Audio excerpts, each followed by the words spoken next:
Hi guys, কেমন আছেন সবাই? আশা করি সবাই অনেক ভালো আছেন। ড্রামা এক্সপ্লেন চ্যানেলে আজকের পর্বে আমরা একটি অসাধারণ কোরিয়ান রোমান্টিক ড্রামা নিয়ে আসলাম। আশা করি আপনাদের কাছে অনেক ভালো লাগবে। তো কথা না বাড়িয়ে চলুন ড্রামাটি এক্সপ্লেন করা যাক। ড্রামার শুরুতে তৃতীয় পর্বে আমরা দেখতে পাই জিউক যখন ড্রেস পরে বাইরে আসে তখন তাকে দেখে সবাই তো অবাক হয়ে যায়। ইলিন তখন বলে, তোমরা দুজনে একে অপরকে কবে থেকে চিনো? তখন জিউক বলে, আমরা ছোটবেলা থেকে একে অপরকে চিনি।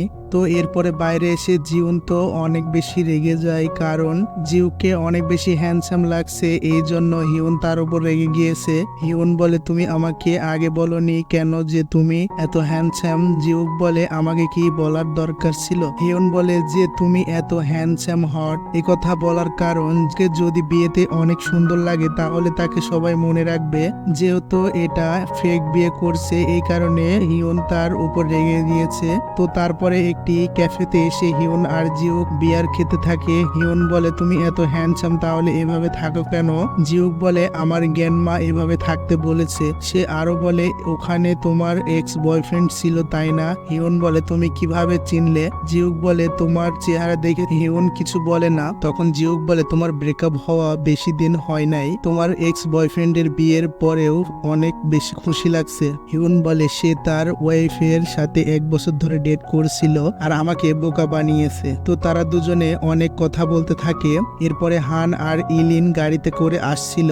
হান মনে মনে বলে, তারা দুজনে একে অপরকে ছোটবেলা থেকে জানে, এই জন্য হিউন আমার সাথে ব্রেকআপ করেছে। তারা কবে থেকে ডেট করছে। তো তারপরে গো এর মা স্টোরি পড়ছিল আর অনেক বেশি এনজয় করছিল। তখন সেখানে গো চলে আসে। গো বলে, কি পড়ছো? তার মা বলে, কিছু না। তো এরপরে গো আর হাজুন যখন লিফটে করে অফিসে আসছিল তখন সেখানে হিউন চলে আসে। সে তার বিয়ের কার্ড দেয়, তারপর ভিতরে এসে তার কলিগদের সবাইকে দেয়। তার কলিগরা বলে, তোমাকে কি সত্যি প্রপোজ করেছিল? তখন হিউন তো চিন্তায় পড়ে যায়। জিউক প্রপোজ করা তো দূরের কথা, সে নিজেই তাকে প্রপোজ করেছে। তো তখন হিউন বলে, হ্যাঁ করেছে। হান তখন বলে, তোমার হাতে রিং নেই কেন? তো হিউন কিছু বলে না। এরপরে হিউন জিউকের দোকানে বসে ফোনে প্রপোজ করার ভিডিও দেখছিল।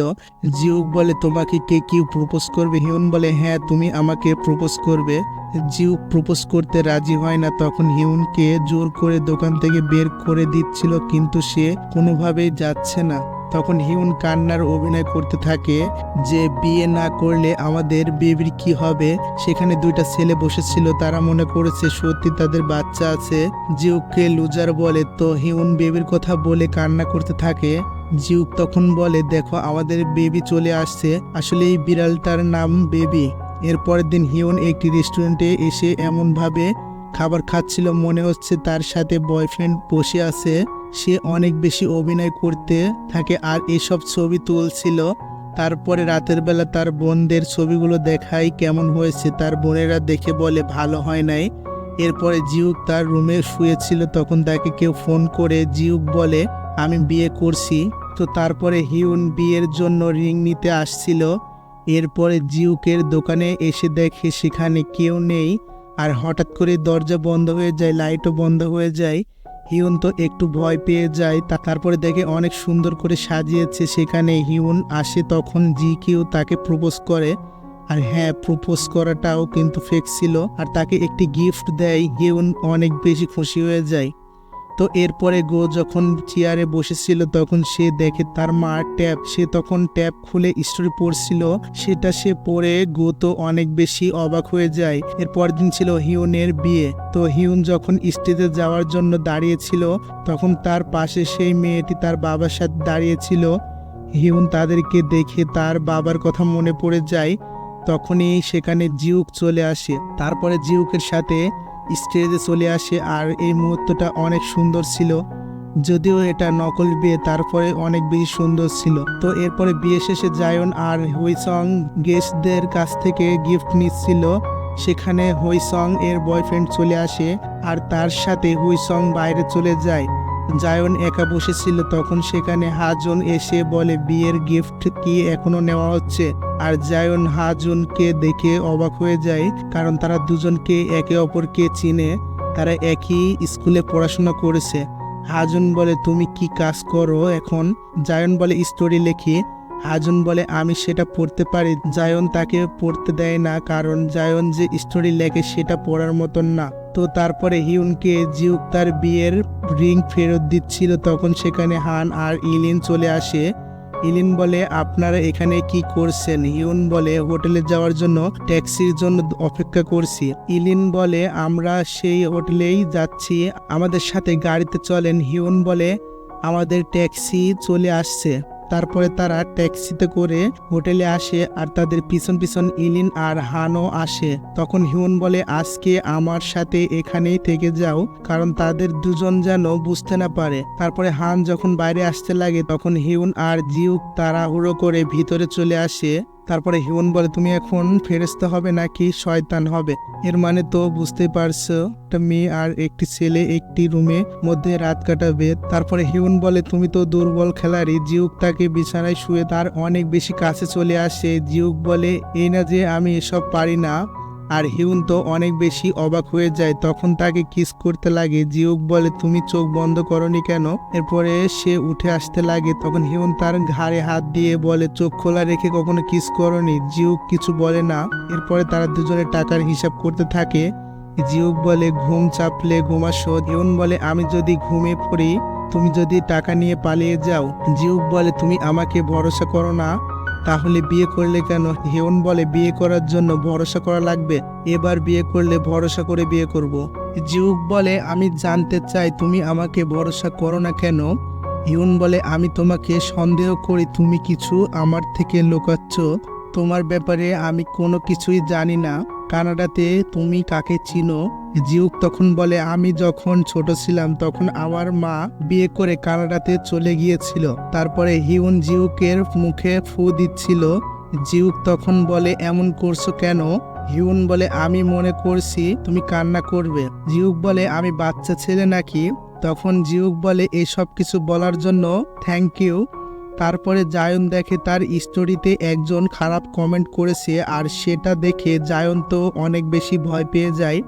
এরপরে হিউন হানিমুনে যাওয়ার জন্য এয়ারপোর্টে আসে, আর সেখানে জিউকও ছিল। হিউন বলে তুমি এখন থেকে মুক্ত, তুমি এখন যেতে পারো। আর তাকে কিছু টাকা দিতে লাগে, কিন্তু জিউক নিতে চায় না। হিউন তাকে জোর করে দেয়। তারপরে জিউক উঠে আসতে লাগে। হিউন বলে শোনো হাজব্যান্ড। জিউক বলে তুমি আমাকে বারবার হাজব্যান্ড কেন বলছো? হিউন বলে আমরা এখনো হাজব্যান্ড ওয়াইফ। আর জিউক তার দিকে এক নজরে তাকিয়েছিল।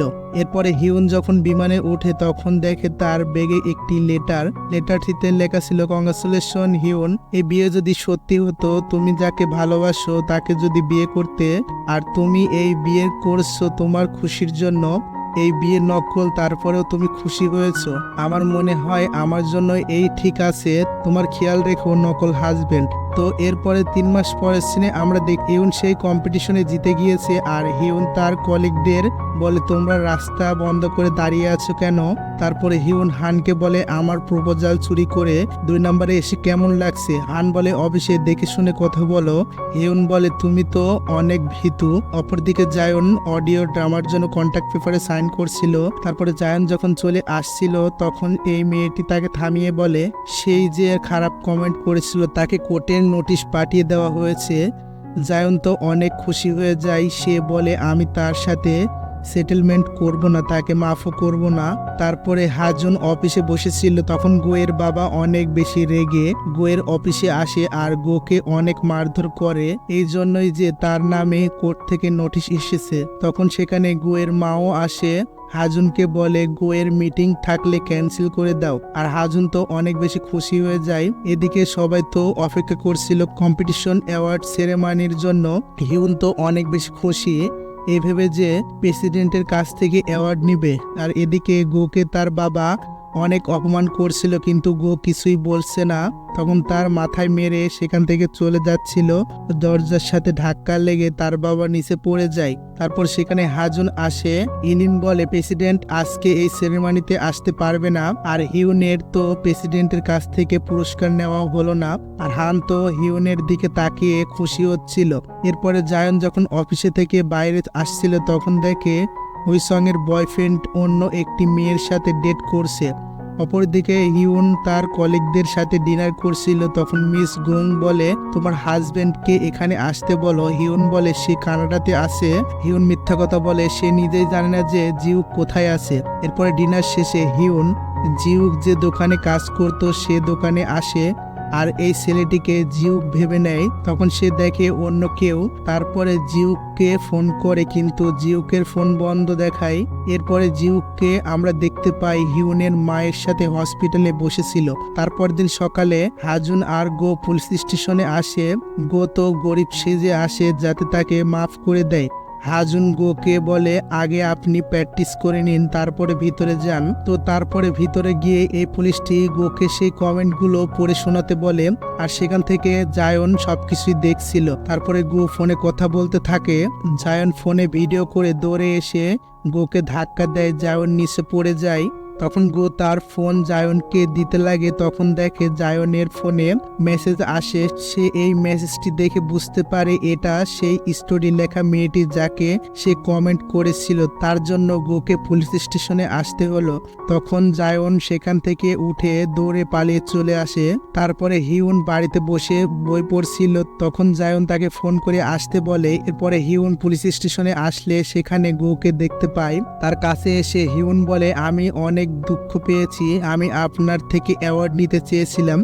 গো বলে, পার্সোনাল কাজের জন্য আসতে পারিনি। এরপরে হিউন জায়নকে নিয়ে সেখান থেকে বাসে করে চলে আসে। তারপরে রাতের বেলা জিউক বাড়িতে আসছিল। তখন সেখানে গাড়ি থেকে নেমে একটি লোক এসে বলে, মিস্টার জিউক। এরপরের সিনে আমরা দেখতে পাই গো অফিসে বসে কাজ করছিল। তখন সেখানে হাজুন এসে বলে, আমি আমার এক ফ্রেন্ডের সাথে দেখা করতে যাচ্ছি।